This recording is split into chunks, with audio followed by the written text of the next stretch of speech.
السلام علیکم ورحمۃ اللہ وبرکاتہ۔ کتاب معجزات نبوی سے ہم ان پیش گوئیوں کے بارے میں پڑھ رہے ہیں اور حدیثوں کے بارے میں پڑھ رہے ہیں جو صلی اللہ علیہ وسلم نے آنے والے وقت کے بارے میں بتائیں۔ کچھ تو ان کی زندگی میں ظہور پذیر ہو گئیں، کچھ ان کی حیات کے مبارک کے کچھ عرصے بعد پیش آئیں، وقوع پذیر ہوئیں، اور کچھ ایسی ہی ہیں جو قیامت تک کے بارے میں ہیں اور آتی ہی رہیں گی۔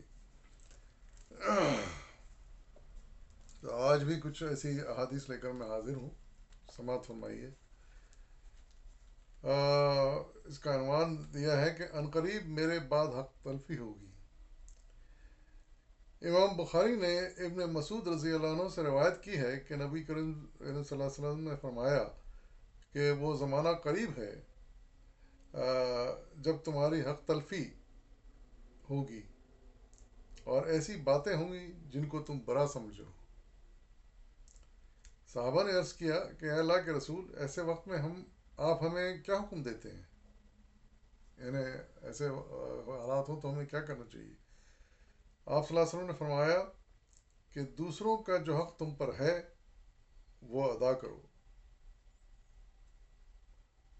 اور اپنا حق اللہ سے مانگو۔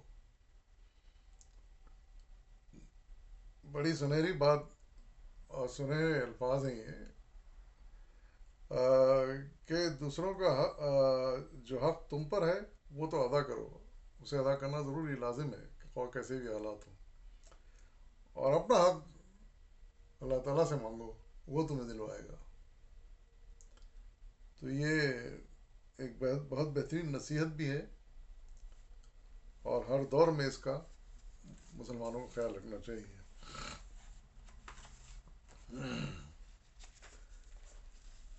اس کے بعد ایک اور بڑی اہم حدیث ہے جو سرزمین حجاز میں ظہور آتش سے متعلق رسول اللہ علیہ وسلم کی پیش گوئی ہے۔ اس کے کچھ تفصیل یوں بیان کی گئی ہے کہ یہ آگ سرزمین حجاز میں ظاہر ہوئی، یعنی یہ ہو چکا ہے، رسول اللہ علیہ وسلم کے کافی سال بعد یہ واقعہ ہو چکا ہے۔ اس کی تفصیل ایسی ہے، یہ آگ سرزمین حجاز میں ظاہر ہوئی جس سے بصرہ کے اونٹوں کی گردیں روشن ہو گئیں، اور یہ واقعہ 654 ہجری میں پیش آیا، یعنی تقریباً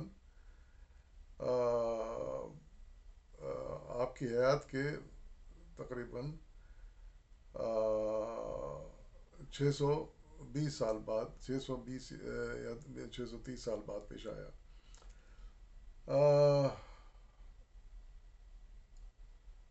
امام بخاری اپنی صحیح میں ابو ہریرہ سے روایت کرتے ہیں کہ رسول اللہ صلی اللہ علیہ وسلم نے فرمایا کہ قیامت قائم نہیں ہوگی یہاں تک کہ سرزمین حجاز سے ایک آگ نکلے گی جو بصرہ کے اونٹوں کی گردنیں روشن کر دے گی۔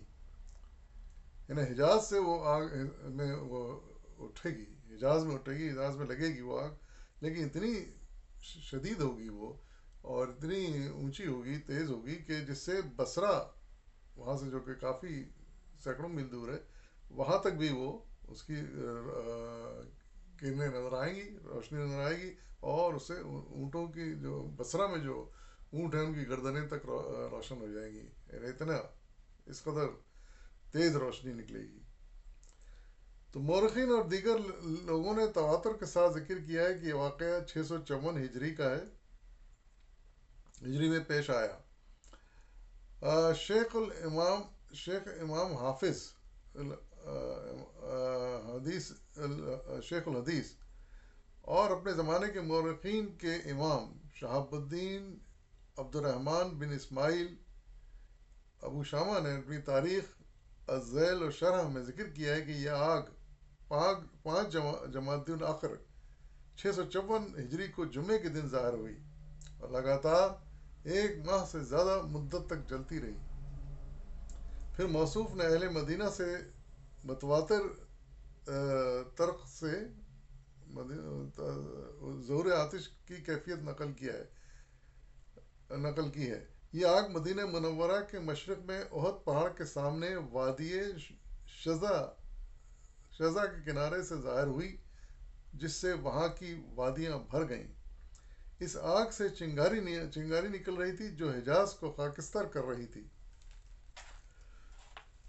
موصوف نے ذکر کیا ہے کہ مدینے میں اس آگ کی وجہ سے زلزلہ آ گیا تھا اور اہل مدینہ نے اس ظہور آتش سے 5 روز قبل خوفناک آوازیں سنی تھیں. یہ آواز مدینے کے ابتدا میں سوموار کے دن لگاتار دن رات رہی. سوموار کے دن سے لگاتار دن رات رہی یہاں تک کہ 5ویں دن جمعے کو آگ ظاہر ہو گئی. یعنی پہلے آوازیں آئیں زوردار قسم کی، پھر اس کے بعد 5 دن بعد آگ بھی ظاہر ہو گئی، نکل آئی زمین سے. چنانچہ وادی شنتا کے ارد گرد کی زمین پھٹ گئی جس کی لمبائی 4 فرسخ یعنی 12 میل تھی، چوڑائی 4 میل اور گہرائی 1.5 قد ہوگی، اور چٹان بہہ کر کالے سیاہ کی مانند ہو گئے. پھر وہ کالے کوئلے کے ٹکڑے کی طرح ہو گئے. نیز موصوف کا بیان ہے کہ اس آگ کی روشنی سیما ایک مقام کا نام ہے تک اس طرح پھیل گئی کہ لوگوں نے اس کی روشنی کی مدد سے رات میں کتاب یا کوئی تحریر لکھی، اور وہ روشنی ایسی تھی کہ گویا ہر آدمی کے گھر میں کوئی چراغ ہو. اور اس آگ کی چمک کو لوگوں نے مکہ سے دیکھا. اللہ تعالیٰ مکے کو شرف بخشے. میں ابن کثیر جو مصنف ہیں وہ کہہ رہے ہیں کہ جہاں تک بصرہ کی بات ہے تو مجھ سے قاضی القضاء صدر الدین علی بن ابو القاسم تیمی الحنفی نے خبر دیتے ہوئے کہا کہ مجھے میرے والد شیخ صفی الدین جو بصرہ کے مدرس تھے نے بتایا کہ انہیں اس آگ والی رات کی صبح کئی اعرابیوں نے جو شہر بصرہ میں موجود تھے خبر دی کہ ان لوگوں نے سرزمین حجاز سے ظاہر ہونے والی آگ کی روشنی میں اپنے اونٹوں کی گردنوں کے ظاہری حصے کو دیکھا. یعنی انہوں نے گواہی دی کہ واقعی جو بصرہ میں تھے عرابی، انہوں نے یہ دیکھا کہ اس روشنی سے اونٹوں کی گردنیں تک روشن ہو گئیں، اتنی دور سے روشنی پہنچی وہاں تک. تو یہ کچھ تفصیل تھی اس آگ کے بارے میں. اور اس بارے میں مجھے یہ حدیث اس وقت یاد آئی کہ جب میں مدینہ گیا حال ہی میں، اور راستے میں دیکھا کہ سیدھے ہاتھ کی طرف زیادہ روڈ کے سیدھے ہاتھ کی طرف زیادہ کچھ کالے کالے پتھر ہیں، بالکل جلے ویسے جیسے واقعی یہاں آگ کسی میں نکلی ہوگی، لاوا نکلا ہوگا، آگ نکلی ہوگی، اور اس سے یہ آس پاس کی ساری زمین بالکل کالی ہے، سیاہ، جیسے جل گئی ہو بری طرح. تو پھر مجھے یہ خیال ہے کہ ہو سکتا ہے کہ یہی وہ جگہ ہو جہاں پر وہ آگ نکلی ہو. بہرحال ہوا یہی کہ زمین پھٹی، اس میں سے آگ اور نکلی اور لاوا بھی نکلا ہوگا، تو اس سے یہ صورتحال پیدا ہوئی، اور اس کی بشارت حضور صلی اللہ علیہ وسلم نے تقریباً 600 سال پہلے دے دی تھی. تو اس طرح یہ بھی حدیث آپ کی بالکل صحیح ثابت ہو گئی.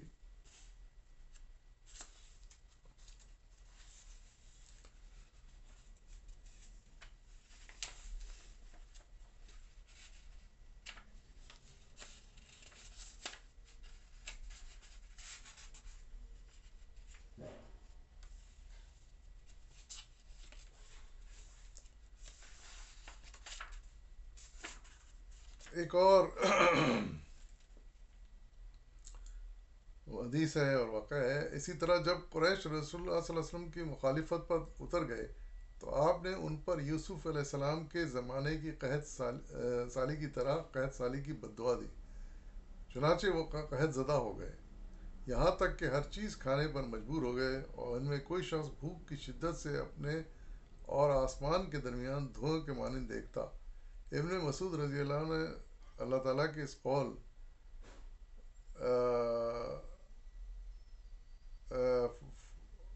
فرتقب یوم تاتی سما بدخان مبین، آپ اس دن کے منتظر ہیں جب کہ آسمان سے دھواں ظاہر ہوگا، آسمان دھواں لائے گا، کی تفسیر اسی واقعے سے کی ہے، جیسا کہ امام بخاری نے اسے اپنے صحیح میں کئی جگہ بیان کیا ہے. پھر قریش نے اپنی قرابت کا واسطہ دے کر رسول اللہ صلی اللہ علیہ وسلم سے دعا کی درخواست کی، کیونکہ آپ کی رحمت عفت دے کر مبوس کیے گئے تھے، آپ رحمت اور عفت دے کر مبوس کیے گئے تھے۔ چنانچہ آپ صلی اللہ علیہ وسلم نے ان کے لیے دعا کی، لہٰذا ان سے شدت زائل ہو گئی اور عذاب ٹل گیا، اور اس طرح انہیں ہلاکت کے دہانے سے آزادی کے بعد یعنی زندگی میسر ہوئی۔ اس کی کچھ تفسیر نیچے امام بخاری نے اپنی صحیح میں سورۃ دخان کی اس آیت کی تفسیر میں ابن مسعود رضی اللہ عنہ سے روایت کی ہے کہ جب قریش نبی کریم صلی اللہ علیہ وسلم کی نافرمانی کی تو آپ نے یہ بد دعا کی کہ ان پر بھی ویسے ہی قحط ہو جیسے یوسف علیہ السلام کے زمانے میں قحط پڑا تھا، چنانچہ قریش پر ایسا قحط اور ایسی سختی پڑی کہ وہ ہڈیاں تک کھانے لگے۔ پھر کوئی آدمی جب آسمان کی طرف اپنی نگاہ اٹھاتا تو بھوک کی شدت کی وجہ سے وہ اپنے اوپر اور آسمان کے درمیان دھوئیں کے مانند دیکھتا، آسمان کو یعنی دھواں نظر آتا، اسے صاف آسمان مطلب نظر نہیں آتا تھا، دھندلا نظر آتا تھا۔ اس کے بعد اللہ تعالیٰ نے یہ آیت نازل فرمائی جو اوپر بیان کی گئی ہے، آپ اس دن کے منتظر ہیں جب آسمان سے دھواں ظاہر ہوگا جو لوگوں کو گھیر لے گا، اور یہ دردناک عذاب ہے۔ سورۃ دخان میں اس کی 10 اور 11 آیتیں میں یہ آیت آئی ہے۔ ابن مسعود کہتے ہیں کہ پھر ایک آدمی ابو سفیان رسول اللہ علیہ وسلم کے پاس آیا اور اس کیا، اللہ کے رسول، آپ منذر قوم والوں کے لیے جو مکہ کے قریب رہتے ہیں دعا فرمائی، کیونکہ وہ ہلاک ہو رہے ہیں۔ تو اس قحط کی وجہ سے جو ہلاک ہونے لگے لوگ، تو پھر آ کے ابو سفیان صلی اللہ علیہ وسلم کے پاس آئے اور کہا کہ آپ دعا کیجیے کہ یہ بلا ٹل جائے، عذاب ٹل جائے، کیونکہ لوگ مر رہے ہیں اس کی وجہ سے۔ آپ نے فرمایا مضر کے لیے تو بھی عجیب بہادر آدمی۔ بہرحال آپ نے بارش کی دعا فرمائی، چنانچہ بارش ہوئی، اس وقت یہ آیت نازل ہوئی، یعنی تھوڑی آسائش ملی تو اسی حالت میں شرک پر آ گئے۔ آخر اللہ تعالیٰ نے یہ آیت اتاری،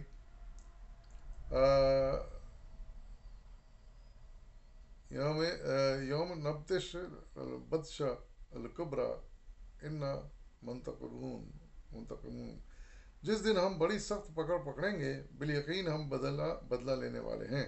یہ سورۃ دخان کی 16 کی آیت۔ ابن مسعود کہتے ہیں اس دن سے مراد بدر کی سزا ہے۔ بہرحال تو اس سے اندازہ ہوتا ہے کہ اس وقت